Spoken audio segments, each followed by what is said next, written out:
Bienvenidos de nuevo. En esta ocasión vamos a hablar de la Divina Comedia, probablemente la obra más importante de la literatura italiana y sin duda uno de los clásicos de la literatura universal.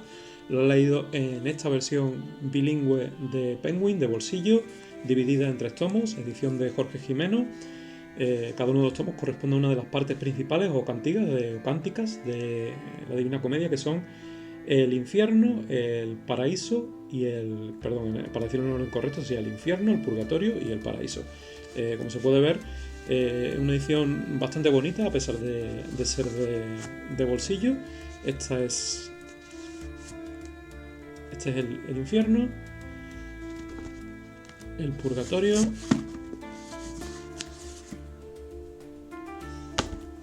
y el paraíso.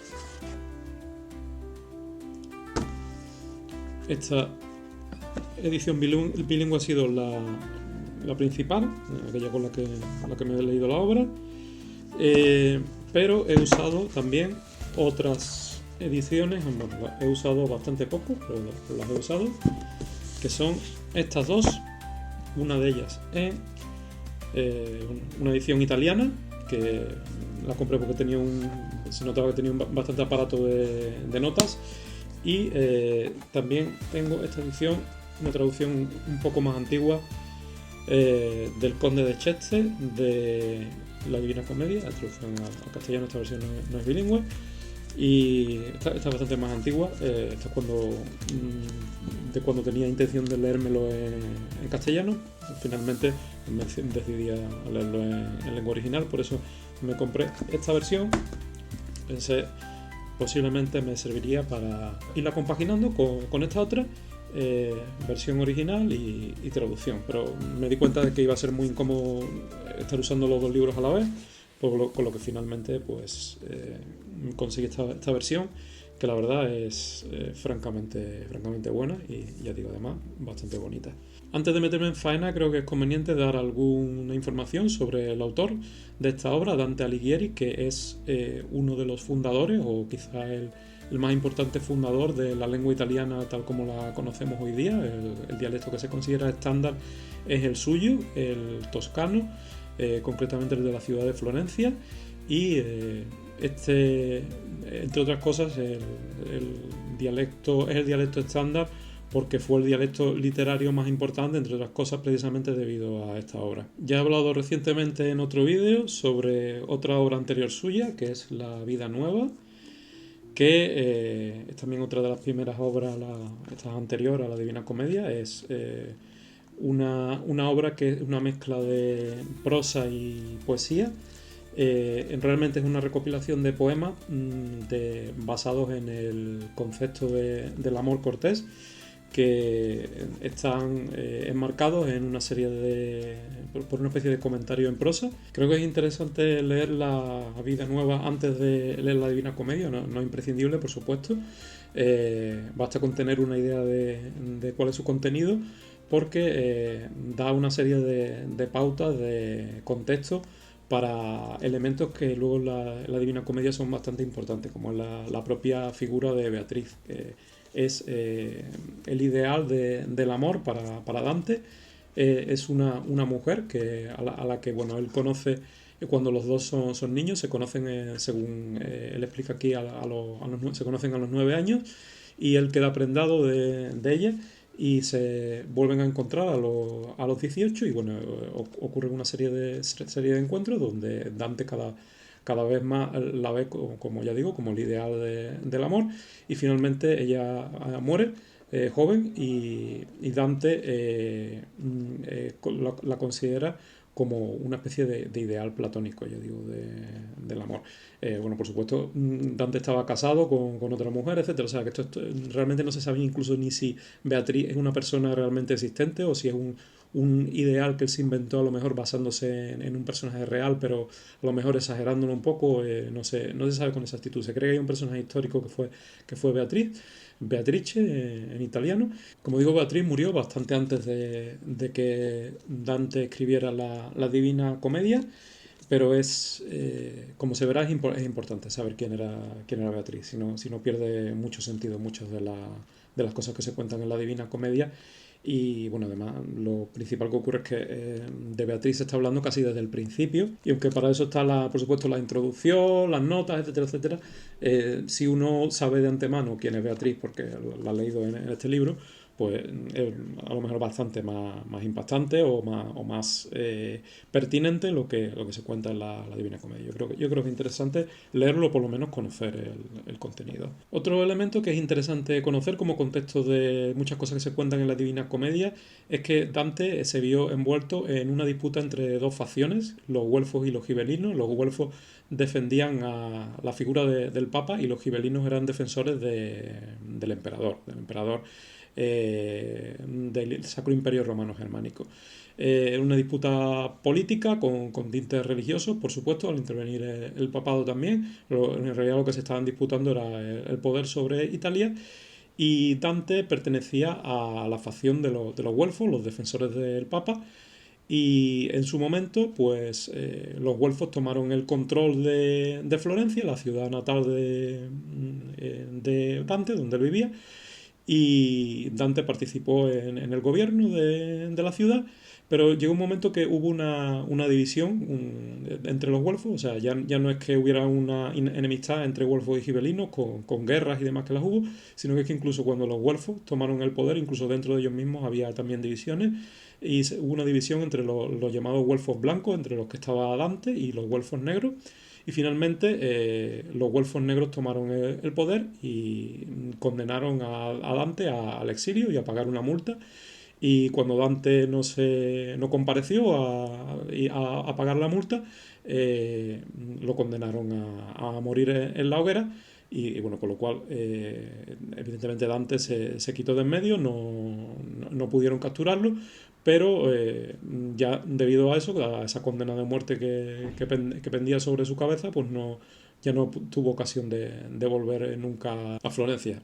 Esto lo comento porque es realmente importante dentro de la trama de la Divina Comedia. Hay muchos elementos como estos políticos que están continuamente apareciendo en la obra, y que si uno no conoce, aunque sea un poco por encima, como simplemente lo que he dicho ya es suficiente, posiblemente para entender todo lo que se menciona en la obra, pues parece que se está hablando de cosas que son un poco como locales o muy limitadas a la época. Bueno, realmente las disputas entre los güelfos y los gibelinos, que incluyeron, ya digo, batallas y demás, se extendieron a lo largo de varios siglos. Dante se exilió en el 1302 y empezó a escribir la Divina Comedia unos años después.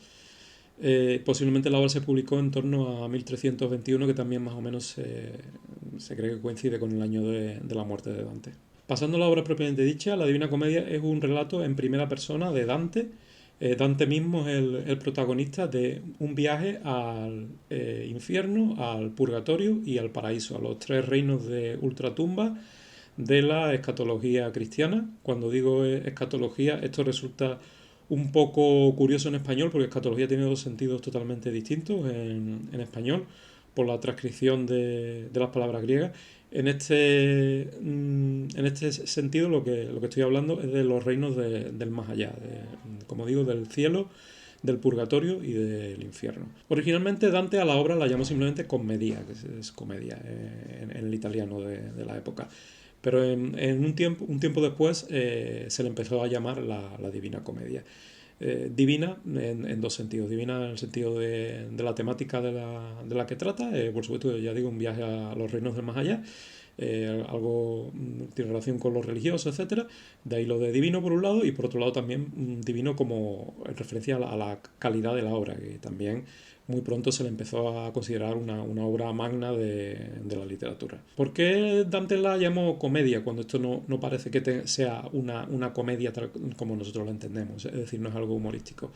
Bueno, pues en primer lugar porque termina bien, termina con el viaje de Dante al paraíso, al cielo, con lo cual no sería una tragedia, pues las tragedias normalmente no terminan bien. Y por otro lado es una comedia porque se considera una comedia porque tiene unos registros que no son elevados, no son lo que se consideraría lo propio también para una tragedia o una obra más elevada. Tiene registros que son más vulgares en algunos momentos, especialmente en el infierno, aunque el registro, conforme se va el lenguaje, conforme se va, digamos, ascendiendo del infierno al purgatorio al paraíso, pues se va volviendo más elevado, pero sobre todo en el infierno y también a veces un poco en el purgatorio, los registros que se utilizan son como un poco más vulgares, hay partes más sarcásticas, más irónicas, puede haber algo también que sea lejanamente humorístico. No es una comedia como nosotros la entendemos. Esto es algo que puede sorprender un poco a quien solo conozca esta obra de nombre. Esto no es un libro humorístico, pero tampoco es una tragedia. Como he dicho, la obra está dividida en tres cántigas o en tres partes, cada una dedicada a uno de los reinos del más allá. Y cada parte está dividida en 33 cantos, que serían el equivalente de capítulos, y menos la primera, menos el infierno, que tiene un canto más porque realmente es como la introducción del poema cuando todavía no han llegado al infierno. Entonces en total son 100 cantos los que ocupa la obra, cada canto tiene unos alrededor de 140 versos de media.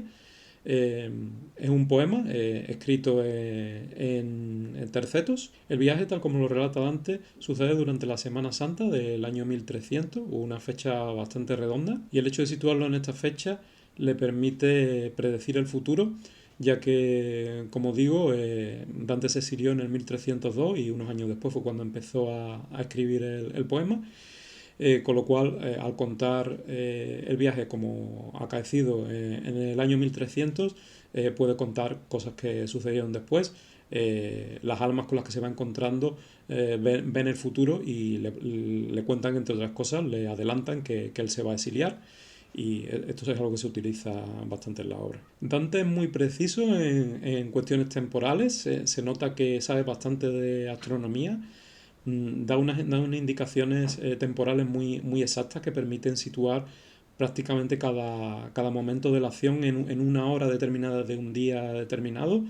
Es perfectamente consciente de que la Tierra es redonda, sabe que cuando está amaneciendo en una parte está anocheciendo en otra, incluso dice más o menos qué partes son. Es algo muy sorprendente para quien crea que en época medieval pues se creía que la Tierra era plana, etcétera, etcétera. Eso, como alguien ha dicho por ahí, nunca ha habido tanta gente que ha creído en la Tierra plana como hoy día. A continuación voy a dar un resumen muy por encima del contenido de la obra. La Cántica del Infierno comienza diciendo que Dante está perdido en un bosque oscuro en mitad del camino de la vida. Tres animales salvajes le salen al encuentro y le impiden buscar una salida del bosque. Esto significa simbólicamente que Dante se ve a los 35 años enfocado en cosas mundanas y en peligro de perder su alma por los pecados que representan las tres fieras. Lo de los 35 años es porque, cuando dice en mitad del camino de la vida, es porque se consideraba, como quizá también más o menos ahora, que una vida humana completa llega más o menos hasta los 70 años. Entonces, hoy a lo mejor diríamos a los 80 o algo así, pero bueno, esencialmente es lo mismo. Se cree que con esto Dante quería decir que tenía unos 35 años en esa época, en el año 1300, cuando él sitúa el inicio de la acción. En el bosque, Dante se encuentra con una figura misteriosa que resulta ser Virgilio, el más grande poeta romano, al que Dante ve como su maestro. Virgilio viene de parte de Beatriz, que está en el cielo, a quien la Virgen María ha permitido que le ofrezca a Dante hacer un viaje por los tres reinos del más allá, para que aprenda de la experiencia y salve su alma. Tras una primera reacción de miedo, Dante acepta. El infierno tiene forma de embudo, centrado debajo de Jerusalén, y llega hasta el centro de la tierra. Está compuesto por 9 círculos concéntricos, cada uno debajo del anterior, donde se castigan diferentes pecados, y dentro de cada círculo hay secciones también. Dante y Virgilio llegan a la puerta del infierno, y voy a aprovechar para leer un pasaje que es uno de los más conocidos de la obra, que es la inscripción en la puerta del infierno. Voy a leer en versión original. Per me si va nella città dolente, per me si va nell'eterno dolore, per me si va tra la perduta gente. Giustizia mosse il mio alto fattore, feccemi la divina podestate, la somma sapienza e il primo amore. Dinanzi a me non fuor cose create, se non eterne e io eterno duro. Lasciate ogni speranza voi che intrate. Una vez traspasada la puerta se encuentran en la antesala del infierno. Ahí se encuentran las almas de los tibios, los que no toman partido, que se ven por toda la eternidad dando vueltas alrededor de una bandera sin color, mientras les persiguen nubes de insectos. Aquí se ve el primer caso de un recurso que usa Dante, que es lo que llama el contrapaso. En español sería algo así como contrapena, que quiere decir que los castigos de los condenados tienen que ver con sus pecados. A veces algo de forma sutil o a veces algo de forma más abierta. En este caso, los tibios, los que no toman partidos, se ven dando vueltas alrededor de una bandera sin color. Para entrar en el infierno propiamente dicho hay que cruzar el río Aqueronte. Para ello tienen que embarcar con el barquero Caronte, como hacen las almas de los muertos. Caronte se da cuenta de que Dante está vivo, ya que su cuerpo pesa, no como las almas que tienen un simulacro de cuerpo hasta que llegue el juicio final. También en el infierno quizás es más difícil de ver porque es un sitio oscuro, pero en otras partes, por ejemplo en el purgatorio, se ve que el cuerpo de Dante da sombra, no como los cuerpos de los condenados, de las almas. Se nota una influencia de lo que sería el reino de Hades, de la literatura grecorromana, en el infierno de Dante. De hecho está bastante inspirado en ello.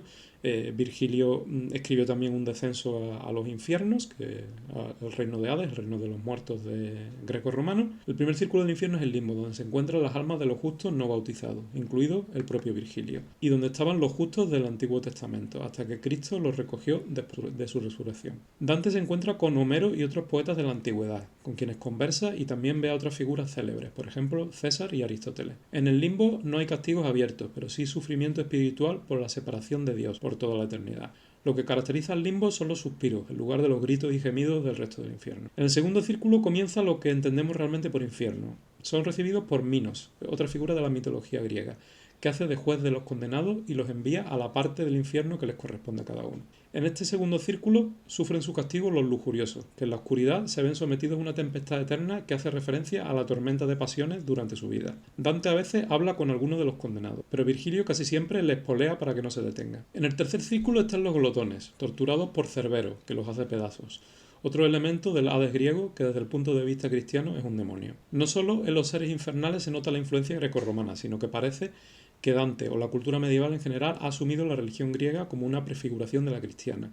De forma que, por ejemplo, los enemigos de Zeus en la mitología se encuentran en el infierno, como si fueran enemigos del dios cristiano. No voy a dar la lista completa de los pecados que se castigan en cada círculo, solo que del segundo al quinto círculo se castigan los pecados que se deben a la incontinencia, que se consideran más leves que los demás, ya que no se deben a la maldad, y a los que se dedica menos espacio en la obra.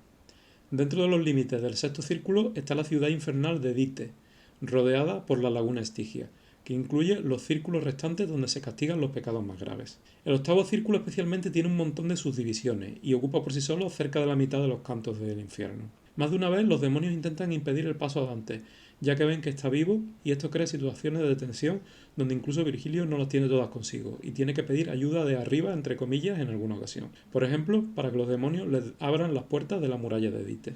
En otra ocasión tienen que viajar acompañados durante un tiempo por una cuadrilla de demonios que están deseando tenderles una trampa. En el noveno y último círculo están los traidores, en un lago helado. En el centro está Lucifer, un demonio enorme con 3 caras, sumergido en el lago de hielo hasta el pecho, y que con sus 3 bocas mastica a Judas, Bruto y Casio, que Dante considera los mayores traidores de la historia. Parece que Dante aquí está considerando a César como una especie de representante del poder temporal justo, así que Bruto y Casio, en ese caso, dos de los asesinos de César, a los cuales Julio César había considerado sus propios hijos, pues los considera como, ya digo, los 2 mayores traidores de la historia, quitando al propio Judas. Dante y Virgilio bajan agarrándose al cuerpo de Lucifer hasta llegar al centro de la Tierra, donde la gravedad se invierte y por tanto tienen que ponerse cabeza abajo y empezar a subir por galerías subterráneas para llegar a la superficie en el hemisferio sur de la Tierra, donde se encuentra la isla del Purgatorio. Se puede observar que aquí Dante tiene una idea bastante clara, ya digo, de que la Tierra es una esfera, de que si uno llegara al centro de la Tierra y siguiera en la misma dirección, la gravedad se invertiría. Hasta el final de la primera cántida, con lo cual pasamos a la segunda, el purgatorio. Como introducción podemos decir que la Iglesia Católica formalizó su doctrina sobre el purgatorio ya casi en la época de Dante, aunque desde siempre en el cristianismo se había considerado que las plegarias de los vivos eran útiles para aligerar el paso de los difuntos al cielo. El purgatorio, según la Iglesia, no es un lugar físico, sino que es ese estado del alma que, aunque esté destinado al cielo, ha muerto sin haber purificado por completo sus pecados. Por ejemplo, el de personas arrepentidas poco antes de su muerte. Dante lo presenta como un lugar físico. Es el lugar donde Lucifer había caído a la tierra una vez expulsado del cielo, y su impacto había creado una montaña en medio del mar en las antípodas de Jerusalén, antes de hundirse en el centro de la tierra. Según Dante, en lo alto de la montaña del purgatorio se encuentra el antiguo jardín del Edén, y para ascender hay que recorrer una serie de cornisas o niveles, donde se purgan diferentes pecados. Es decir, el objetivo no es el castigo, sino la purificación. Por tanto, es un reino temporal, al contrario que el cielo y el infierno, que son eternos, ya que cuando después del juicio final el último ser humano termine de expiar sus pecados, el purgatorio dejará de tener sentido. De todas formas, comparte similitudes con los otros dos reinos. Las almas tienen que cumplir una pena como en el infierno, pero saben que cuando la cumplan irán al cielo. Después del ascenso desde el infierno, Dante y Virgilio se encuentran al pie de la montaña del purgatorio, donde ven como un ángel trae en barca a unas almas que vienen a cumplir su penitencia. Dante charla con algunos de ellos, que le piden que cuando vuelva con los vivos le pida a sus familiares que recen por ellos, para cortar su estancia en el purgatorio, que puede durar siglos. Emprenden la subida del monte, que es muy empinado. Cuando cae la noche no se permite el ascenso, así que tienen que descansar. Parece que después del infierno lo peor ha pasado, como así es, pero sigue habiendo conflicto. Cuando se disponen a descansar, el diablo se aparece en forma de serpiente y unos ángeles custodios lo espantan. Al día siguiente llegan a la puerta del purgatorio propiamente dicho, donde un ángel guardián le graba a Dante 7 P's en la frente con la punta de una espada y les abre la puerta. Las P's corresponden a los 7 pecados capitales que se purgan en las 7 cornisas del monte, y cada vez que Dante asciende una cornisa podrá borrarse una P de la frente hasta que esté totalmente limpio. En la primera cornisa se expía el pecado de la soberbia. Los penitentes cargan grandes piedras, mayores o menores según la gravedad de sus pecados. Llegan al final de la primera cornisa y un ángel le borra la primera P a Dante y le franquea el paso a la cornisa siguiente, lo que más o menos se repite hasta llegar a la séptima. Como en el infierno, la pena tiene que ver con el pecado. Por ejemplo, en la segunda cornisa están los envidiosos, que tienen los ojos cosidos con alambre. Entre medias, durante la subida hay imágenes o visiones ejemplares de personajes que triunfaron sobre cada uno de los pecados, casi siempre la Virgen María la primera. Hay también bastantes críticas a la situación política y religiosa de la época, a través de conversaciones con las almas, igual que en el infierno, y conversaciones más teológicas con Virgilio. Al final de la séptima cornisa hay un muro de fuego que Dante no se atreve a cruzar hasta que Virgilio no lo convence, diciéndole que Beatriz está al otro lado. Finalmente entran en el jardín del Edén y llegan al Leteo, el río del olvido. Al otro lado del río ve llegar un cortejo en el que las figuras tienen varios significados simbólicos. Por fin Beatriz hace su entrada apoteósica en un carro del cortejo en medio de una lluvia de flores. El encuentro más esperado de la historia de la literatura, como dice el editor en sus notas. Cuando Dante se vuelve para contárselo a Virgilio, ve que su maestro ha desaparecido para siempre, sin que pueda despedirse de él, y se echa a llorar. A partir de ese momento, su guía será Beatriz. El encuentro con Beatriz, sin embargo, no es coser y cantar. Lo primero que hace al ver a Dante es reñirle por descuidar la salvación de su alma, que es lo que lo ha llevado a la situación en la que está. Dante se baña y bebe del leteo, que borra la memoria del pecado, y una vez cruzado el río se encuentra físicamente con Beatriz y llegan al árbol de la ciencia del bien y del mal, en el centro del Edén. Finalmente Dante bebe del segundo río del Edén, el Eunoé, un invento de Dante. Este río restaura el recuerdo del bien y completa su purificación, y lo deja preparado para subir al cielo. Este es el final del purgatorio. El paraíso es lo que nosotros llamaríamos el cielo, en los dos sentidos, tanto el cielo astronómico como el cielo espiritual. El cielo astronómico es el de la astronomía ptolemaica, el usado en la época.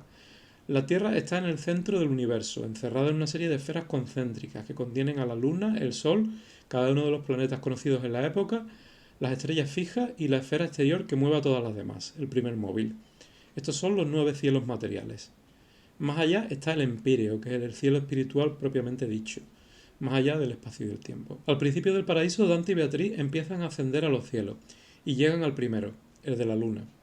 Durante el ascenso, Dante le va preguntando a su guía diversas dudas, por ejemplo, sobre la causa de las manchas de la luna y especialmente sobre dudas teológicas. El ascenso de un cielo a otro no es físico ni gradual, sino que ocurre bruscamente cuando Dante mira a los ojos a Beatriz. Cada vez que asciende, Dante se da cuenta de que tanto los ojos de Beatriz como las almas que se va encontrando son cada vez más brillantes. El segundo cielo es el de Mercurio, el tercero el de Venus, el cuarto el del Sol y después va el del resto de los planetas, hasta Saturno, el último que se conocía en la época. En el cielo del Sol aparece una corona de luces formadas por almas de beatos, uno de ellos Santo Tomás de Aquino, que le presenta a los demás. Más adelante aparecerán otras coronas con más almas de sabios y las luces de todas ellas se reorganizan en forma de cruz en el cielo de Marte. En el cielo de Júpiter, las luces de las almas toman la forma de un águila imperial. Después suben al cielo de Saturno y a continuación al de las estrellas fijas. Beatriz le pide a Dante que mire hacia abajo y ve lo pequeña que es la Tierra en la lejanía. Dante tiene ocasión de ver la luz de Cristo y María antes de que suban de nuevo al empíreo y queda deslumbrado.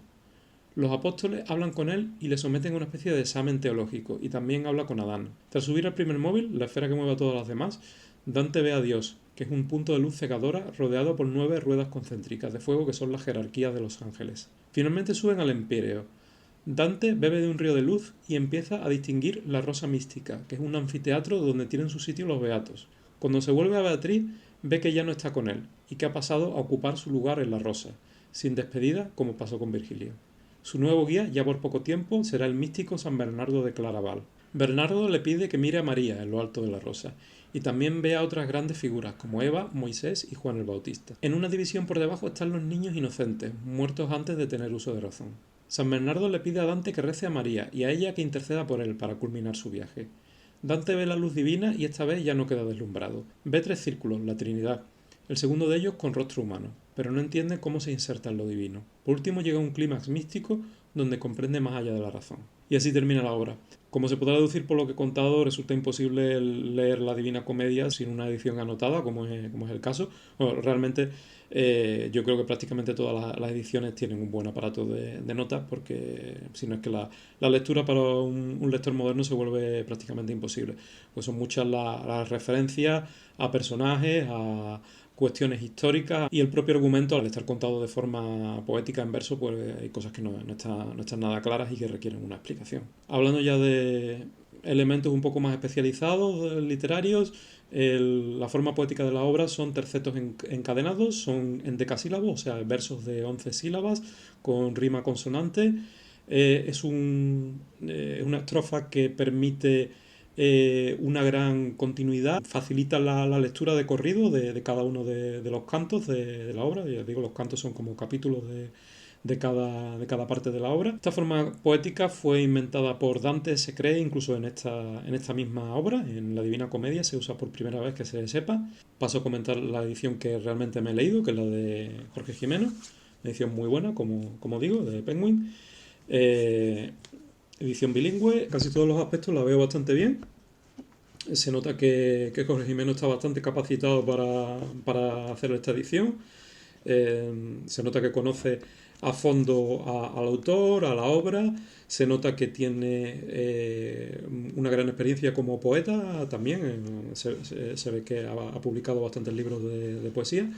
Y ya digo, tiene conocimiento, incluso tiene otro elemento que también es importante, que es estar familiarizado con la tradición mística, que es importante para entender quizá el contenido y a lo que realmente Dante se dirigía o pretendía dirigirse con esta obra, el sentido último de la obra.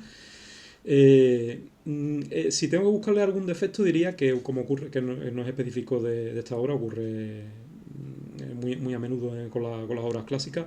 Es como que el editor quiere un poco lucirse, digamos, en la introducción, y más que, bajo mi punto de vista, más que facilitar el acceso a la accesibilidad de la obra, lo que se dedica, ya digo, es a lucirse un poco con sus conocimientos y sus interpretaciones así un poco místicas. La traducción es en verso blanco, es decir, respeta el endecasílabo, pero no la rima. Respeta la longitud en sílabas del verso, pero no conserva la rima, porque para hacer eso, como ocurre en traducciones más clásicas, pues realmente habría que hacer cambios más grandes en el sentido de los versos, y sería una traducción menos literal. De todas formas, el hecho de que sea en verso ya indica que es una traducción literaria, no literal. Yo realmente hubiera preferido una traducción más literal, verso a verso, incluso aunque no fuera en verso, aunque fuera una traducción en prosa, pero separando los versos, lo que sería la traducción de cada verso, ya que mi intención y lo que he hecho es leérmelo en italiano y usar la versión en español como ayuda, la traducción como ayuda. Entonces, claro, el hecho de que la traducción sea literaria supone una ayuda menor, porque, claro, se obliga a hacer perífrasis, obliga a cambiar el orden de ciertas palabras, etcétera, etcétera, para que encaje en las 11 sílabas de cada verso. Entonces no es lo que yo hubiera preferido, pero a lo mejor otras personas que estén buscando otra forma diferente de leer la Divina Comedia, les viene bien, porque yo qué sé, porque se lo leen en español y solamente consultan el original italiano en ciertos momentos donde tengan un interés especial en una parte concreta, etcétera, etcétera. Bueno, eso ya cada uno depende de cómo quiera leerlo. Pasando ya del texto en sí a las notas y comentarios, en esta edición vienen al final de cada tomo, y no es quizá lo más cómodo porque hay que ir saltando delante y detrás, pero por otro lado evita uno cosas como lo que ocurre en esta edición, donde las notas están al pie y bueno, son, como se podrá ver, son pequeñísimas, tienen una tipografía muy pequeña y da quizá una impresión en la lectura que agobia un poco, aparte de que habrá quien necesite gafas para leer esa letra tan pequeña. O sea, que tiene sus ventajas y tiene sus inconvenientes. No, en principio me ha parecido bien. Y las notas están bastante bien, demuestran un conocimiento profundo de la obra, se nota que ha investigado la época, se nota que tiene un conocimiento también de la mística, de los temas más profundos teológicos a los que se refiere Dante. Está bastante bien. Ya digo que bueno, que hay una gran experiencia de ediciones anotadas, no habrá tenido que reinventar el paraguas, pero en general, considerando todo lo que es la edición, está bastante bien. Incluso al final viene de cada tomo, repite una cronología de la historia de la época, de la vida de Dante, por si alguien quiere consultar años concretos, lo que estaba ocurriendo, etcétera, etcétera. En definitiva, una edición muy recomendable y muy bien presentada. Bueno, para terminar, mi conclusión y mi opinión personal.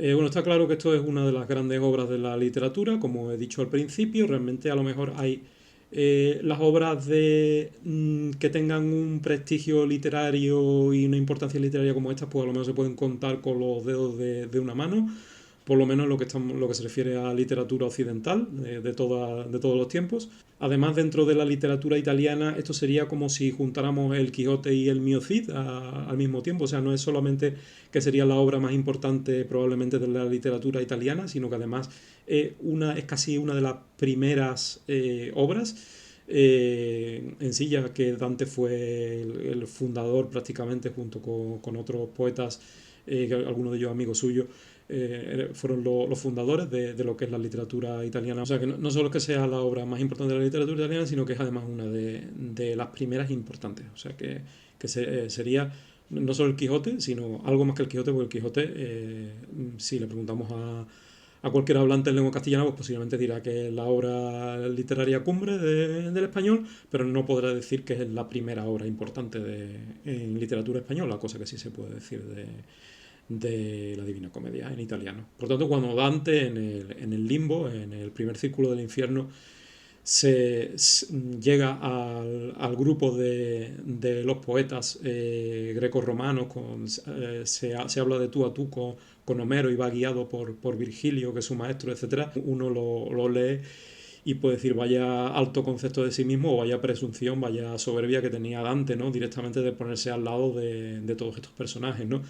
Pero bueno, viendo lo que es la obra, al final uno se da cuenta que es que Dante realmente se estaba dando cuenta él mismo y realmente tenía una idea clara de la importancia que tenía esta obra, que realmente obras comparables a esta en la literatura universal y concretamente en la literatura occidental hay muy pocas. De una envergadura tremenda, de una ambición tremenda, abarca un montón de cosas, no solo lo religioso, sino también lo político, lo cultural. Es una obra que resume toda la cultura de la época. Es una obra relativamente amena dentro de lo que es un poema, o sea, tampoco vamos a pensar que esto es una novela, es un poema, está en verso. A menos que uno lea una traducción que convierta el verso en prosa, pues evidentemente si uno no está acostumbrado a leer poesía, pues tendrá su dificultad y bueno, y el lenguaje es muy literario, muy elevado a veces. Muchas veces para expresar algo en verso pues hay que expresarlo de una forma retorcida porque a lo mejor no encaja dentro de la estructura del verso o lo que sea, y especialmente con rimas, como es el caso. Con lo cual, evidentemente no es lo mismo que leer una novela, es un esfuerzo un poco mayor, pero dando eso por supuesto, es una obra que es bastante amena y que quizá el hecho, lo que le da un poco más de dificultad es el hecho de que eso hay que estar consultando notas, porque si no uno se pierde gran parte de la referencia, incluso parte del argumento. Es cierto que conforme se va pasando de una cántiga a otra, las últimas son más difíciles, o sea, el purgatorio realmente es más difícil que el infierno y el paraíso es más difícil que el purgatorio. ¿Por qué? Porque, entre otras cosas, porque el infierno es un reino en el cual existe más conflicto, existe más peligro, es algo que se puede acercar más a lo que es el argumento de una obra normal, en la cual hay más suspense, Dante tiene miedo de que le pueda ocurrir algo malo, etcétera, etcétera. Con lo que se va pasando en el purgatorio ya el texto se vuelve un poco más religioso, ya el peligro es menor, el peligro que sufre Dante es menor. Realmente ya en el purgatorio es dudoso de que Dante pueda sufrir ningún peligro en sí, y bueno, ya una vez llegado al cielo, pues sí puede existir cierto tipo de conflicto, pero ya se centra más en lo teológico, en lo religioso, y realmente hay menos suspense. Ya lo que se trata sobre todo es de la comprensión que va adquiriendo Dante y de su acercamiento a Dios. Entonces todo se vuelve más religioso, más teológico, todos los personajes ya son, o bien son santos, o bien son gente que ha sido sometido a un proceso de purificación total, son beatos, con lo cual ya no